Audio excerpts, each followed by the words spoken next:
There are places on this planet that seem to hold their breath, places that refuse to give up their secrets, no matter how many times we dig, search, or name them. The Grand Canyon is one of them. It's not just a scar in the earth. It's a vault, a labyrinth of stone and silence where history folds over itself and time pretends to sleep. For generations, explorers have whispered about what's buried there. Lost gold, forbidden zones, doorways that don't belong to this world. And though science can map the rock, it still can't map what watches from inside it. Tonight, we're not talking about legends everyone knows. We're going deeper, into 6 mysteries that remain unsolved, unproven, and disturbingly real. Lock your doors, put on your headphones, listen closely, because after this video, the Grand Canyon won't just be a place on a map anymore. It'll be a presence.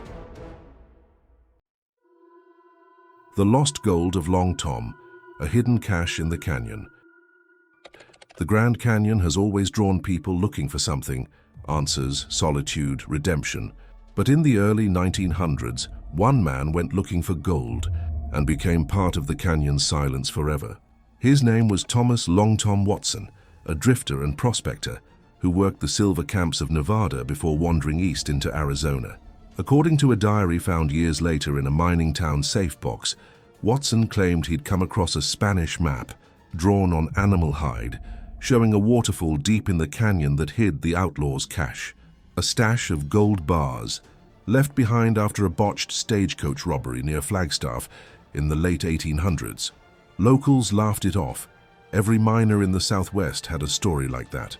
But in the spring of 1914, Watson disappeared into the canyon with only a mule, a coil of rope, and enough supplies for 2 weeks.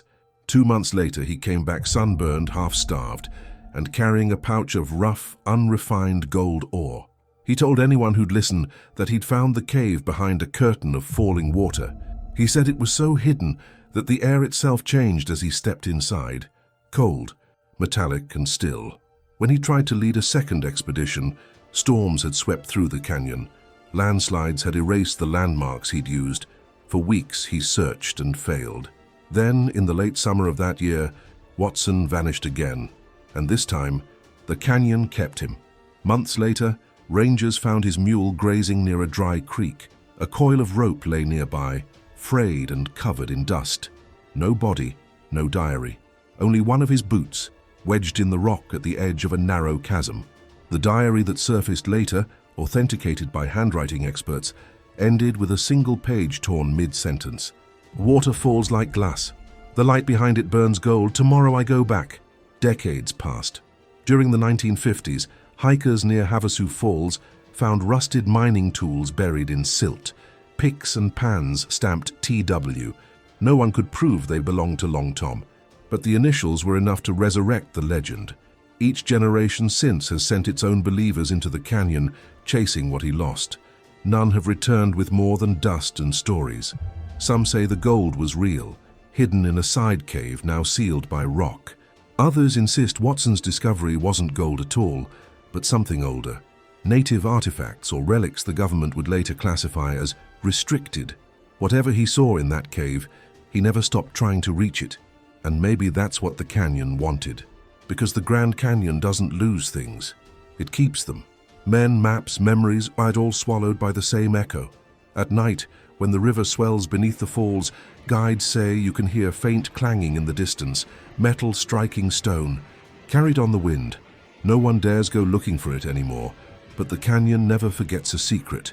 It just waits for the next curious soul to listen. The Hopi Portal, the gateway beneath the canyon walls. Long before maps, before borders, before even the word Arizona existed, the people of the Hopi Mesas told a story. They said the Earth was not the first world, that humanity had emerged from one before through a narrow passage between realms, and that passage lies beneath the Grand Canyon.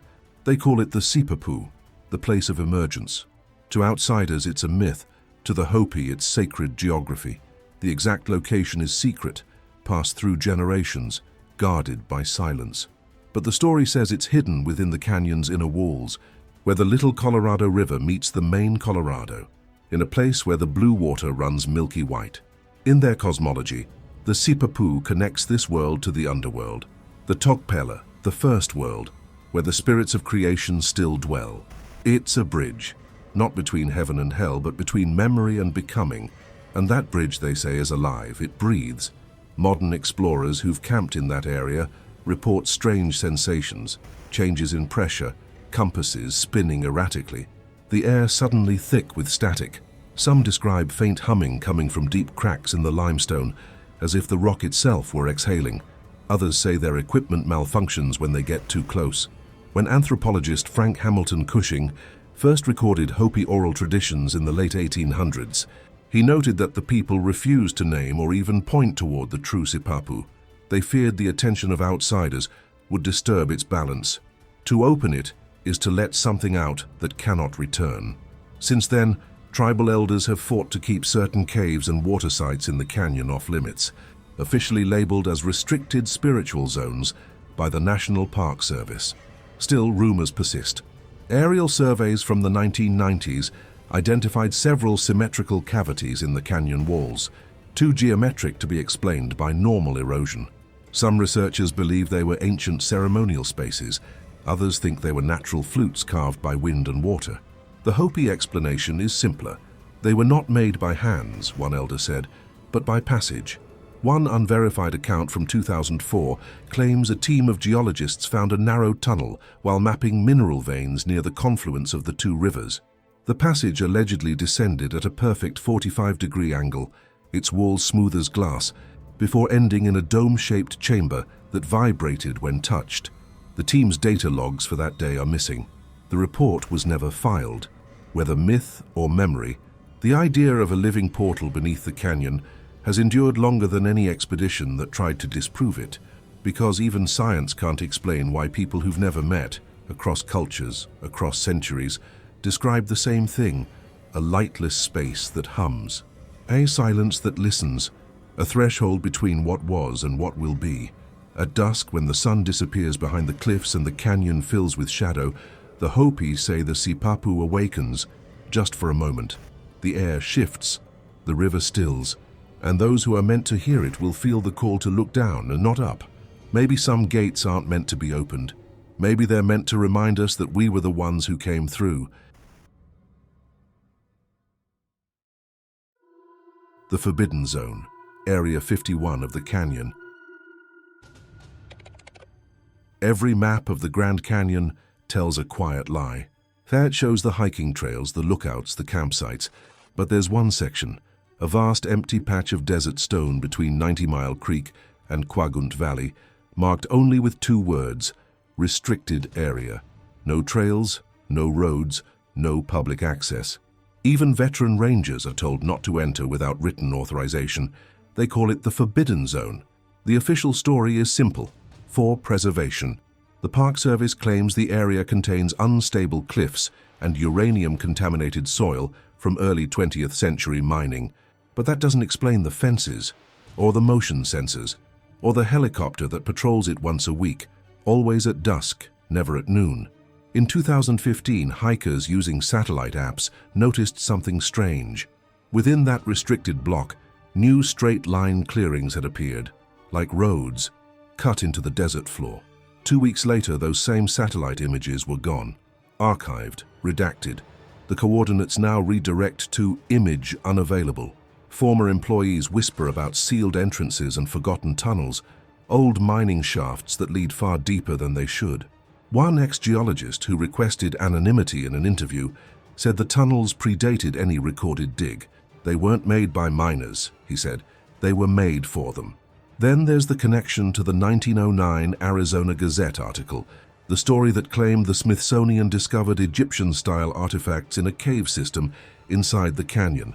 The reported location, roughly the same latitude as the Forbidden Zone. When asked about it in 2018, the Smithsonian's official statement was short. No record of such an expedition exists. But local Navajo guides insist that federal surveyors arrived that same year, blocking off entire stretches of the North Rim. After that, the preservation boundaries quietly expanded. Even drone footage is off limits. Pilots who've flown over the coordinates describe an unnatural stillness, GPS drift, magnetic interference, and faint vibrations picked up through camera mics. No visible installations, no buildings, just endless stone and a single plateau carved with a perfectly straight fissure. Some believe it's a geological anomaly. Others think it's an entrance, a sealed passage to an underground network that was never meant to be mapped. But what feeds the theory isn't what's there, it's what's missing. Every official geologic report skips the section entirely, labeling it data incomplete. In 2022, an independent surveyor published thermal imaging scans taken near the perimeter. They showed heat signatures beneath the surface, not random but patterned like machinery buried in the rock. Within 48 hours, the scans were removed after a copyright claim. No one ever learned who filed it. The Park Service denies everything. But when you stand at the edge of the canyon at night and the wind dies down, the silence feels charged. Not empty, but waiting. The kind of quiet that follows a secret too heavy to hold. Maybe the Forbidden Zone isn't protecting the public from the canyon. Maybe it's protecting the canyon from us, because if you build walls around a secret long enough, eventually it starts to hum. The whispering rocks, voices in the stone. If you've ever stood deep inside the Grand Canyon, you know the silence isn't silent at all. It has weight, texture, a low hum that seems to crawl beneath your skin. Most people write it off as the wind, or the river, or the mind trying to fill the void. But what if the canyon isn't echoing us? What if it's speaking back? Rafters who camp along the Colorado River tell the same story. When the air goes still, the rocks begin to whisper. Short, breath-like sounds that drift between the cliffs, syllables without language, soft as exhalations. Sometimes they come in pulses, almost rhythmic. Other times they mimic words. In 1972, sound engineer Dr. Charles Yost, known for his work with NASA acoustic materials, recorded the first controlled sound test inside the canyon. His instruments picked up subsonic frequencies between 12 and 16 hertz, far below human hearing, that pulsed at intervals, almost like a heartbeat. He described the phenomenon as a geological metronome. But when the playback was sped up 400 times, the frequencies formed patterns nearly identical to human speech inflection. Random coincidence maybe, or resonance with something we can't yet translate. In 1999, a group from Arizona State University repeated the experiment using vibration sensors placed along the Bright Angel Trail. Their data captured low-frequency tremors unrelated to seismic activity or wind. The sounds appeared to travel horizontally across the canyon wall, not downward, almost as if the rock were conducting its own signal. Park rangers have heard it too. One described it as a choir beneath the earth. Another said it sounded like rocks remembering thunder. The recordings have never been publicly released, only transcribed in fragments through field reports. The phenomenon even has a name among local Hualapai guides, the talking stone. They say the canyon has a memory, that every voice ever shouted across it still exists, trapped in layers of mineral and time. When the humidity and temperature align just right, those voices bleed back through the surface. To them, the whispers aren't ghosts. They're echoes of the living, repeating the things we've forgotten we said. Skeptics argue it's just a quirk of the geology. The canyon's unique shape creates whispering galleries, natural amplifiers where certain sounds bounce perfectly, creating illusions of movement and intent. But the math doesn't explain the consistency. The same tones, the same rhythms, reappearing year after year, even when no one's around.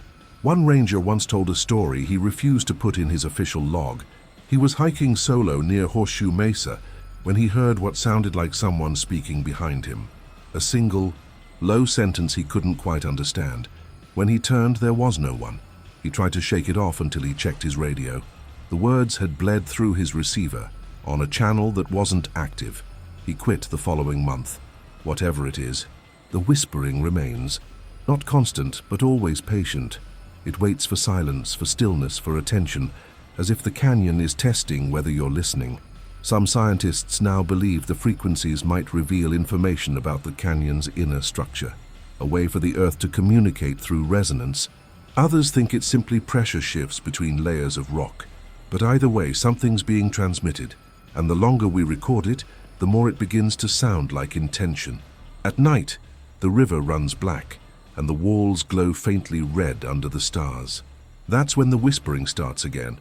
It's faint like a breath through a locked door. Some swear it calls their names, because when the stone begins to whisper, who's really listening? The prehistoric worm, life that shouldn't exist. In 2021, a team of paleontologists from the University of Missouri were studying Cambrian rock layers near Phantom Ranch when they found something that shouldn't exist. Buried within the Bright Angel Shale, a formation nearly 500 million years old, they discovered the fossil of a creature no one expected to see there, a segmented worm with a ring of teeth around its mouth. Under the microscope, its structure was unmistakable, a relative of the priapulid worm, nicknamed by scientists the penis worm. These creatures dominated the ancient oceans long before dinosaurs, thriving in an age when most life was microscopic. They were predators, burrowers with toothy mouths devouring anything that moved in the mud, and they had been extinct for over 400 million years. Or so we thought. The fossil, labeled Winnechieckia grandcanyona, didn't fit the timeline. It showed signs of adaptation, a hardened outer ring, thicker body walls, and traces of organic residue far younger than the surrounding rock. To the scientific team, it was a biological contradiction, something that looked ancient but died recently, a creature that shouldn't exist, but did. When the findings were published in early 2022, most of the world ignored them. To the public, it was just another fossil, but to the scientists who held the core samples, it was a message from deep time, proof that the canyon's depths still hide ecosystems untouched by extinction. Because the Grand Canyon isn't just a monument to the past. It's alive, geologically, chemically, biologically. Its layers act like vaults, sealing away pockets of ancient matter where oxygen never reaches. Underneath the canyon floor, aquifers connect through narrow subterranean channels, dark arteries of mineral-rich water that have never seen light. Within those waters, life can pause, sleep, wait. In 2019, a study by the US Geological Survey revealed something eerie. Bacteria living in those underground streams were genetically older than any known species in the region, some lineages possibly dating back hundreds of millions of years. The microbes were feeding on elements of sulfur and iron, surviving without sunlight, without photosynthesis, a perfect environment for something older and hungrier. When word spread of the Winnechieckia discovery, the researchers returned to the site, but the cave system had partially collapsed. Their sensors detected faint traces of organic methane seeping from the fissure, a chemical signature usually associated with life. No new specimens were recovered. The entrance was sealed soon after, officially due to erosion risk. One of the team members later admitted in a private interview, "We stopped digging because we realized we weren't finding fossils anymore. We were finding remains." Whether he meant biological remains or something else, he never clarified. His notes were confiscated during a follow-up inspection by the Park Service. Today, the fossils are kept under controlled isolation in a vault at the Smithsonian's Museum of Natural History. Public access is limited to replicas. The original specimens, darker, denser, and strangely flexible, are labeled hazard-sensitive material. Some scientists think it's a precaution against contamination. Others quietly wonder if the danger isn't biological, but historical. Because if something truly ancient managed to survive beneath the canyon, it would mean extinction isn't final. It's just distance. And maybe, beneath those layers of time, life still remembers what it was before it fell asleep. The fossil was dead. The idea wasn't. The silent aircraft, secret flights above the canyon. For as long as people have stared into the Grand Canyon, they've watched the skies above it too. It's one of the clearest airspaces in North America, a perfect void of stars, unpolluted by city light. But over the last 3 decades, that sky has developed a secret of its own. The first reports came in the late 1990s from amateur astronomers camping near the North Rim. They described silent lights moving in formation, 3 white orbs gliding against the wind, rotating in a triangle before vanishing. Not aircraft. Not meteors, not satellites, just light, moving with purpose. By the time dawn came, every trace of them was gone. Then, in 2014, photographer Daniel Reeves set up a long-exposure camera at Lipan Point to capture the Milky Way. At 2:47 a.m., his lens caught something else, a sequence of hovering lights drifting along the horizon line, dipping behind the cliffs and rising again in perfect symmetry. The lights pulsed once, then accelerated straight upward, disappearing in less than 2 seconds. The images went viral online. Within 48 hours, Reeves' website was taken offline due to a server issue. When it returned, the photos were gone. The Federal Aviation Administration denied any flights that night. So did the US Air Force. But locals know the canyon's silence hides more than just echoes. During the Cold War, parts of northern Arizona were used as training grounds for low-altitude stealth flight, a fact only declassified decades later. And though no official record exists today, eyewitnesses continue to describe the same thing: aircraft without sound, lights that change color mid-air, and shadows that move independently of their source. To some, it's experimental technology. To others, it's something less human, the canyon's newest mystery layered on top of millions of years of older ones. In 2021, a group of astrophotographers near Desert View captured high-resolution footage of a glowing object hovering above the canyon rim for more than 5 minutes. It maintained altitude without flickering, emitted no sound, and left no trail. When local authorities reviewed the footage, they classified it as a drone violation. But experts later confirmed that no commercial drone could maintain flight that high for that long, and no agency had filed for testing permits in the area that month. Even more disturbing, some of the witnesses claimed that their watches and phone clocks fell behind by exactly 6 minutes during the event. Later, all devices synced back to the correct time. No one could explain it. Pilots avoid that airspace now.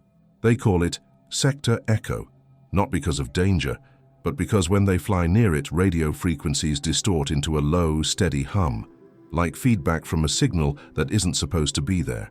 The canyon below is older than memory, but maybe the sky above is younger than we think, constantly rewritten by things that move faster than sound and quieter than thought. Every generation discovers new layers of mystery here, but this one looks upward instead of down. What once hid beneath the rock now hides above it.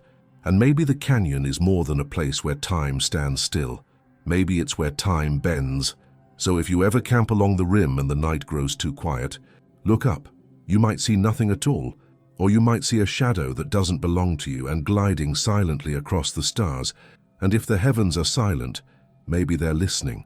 6 stories, 6 reasons to believe the canyon is more than a wound in the earth, a prospector chasing gold that was never meant to be found, a sacred portal older than the idea of time, a forbidden zone that hums when no one's there to hear it, rocks that whisper, fossils that breathe, skies that move without sound, each of them different, yet all bound by the same silence.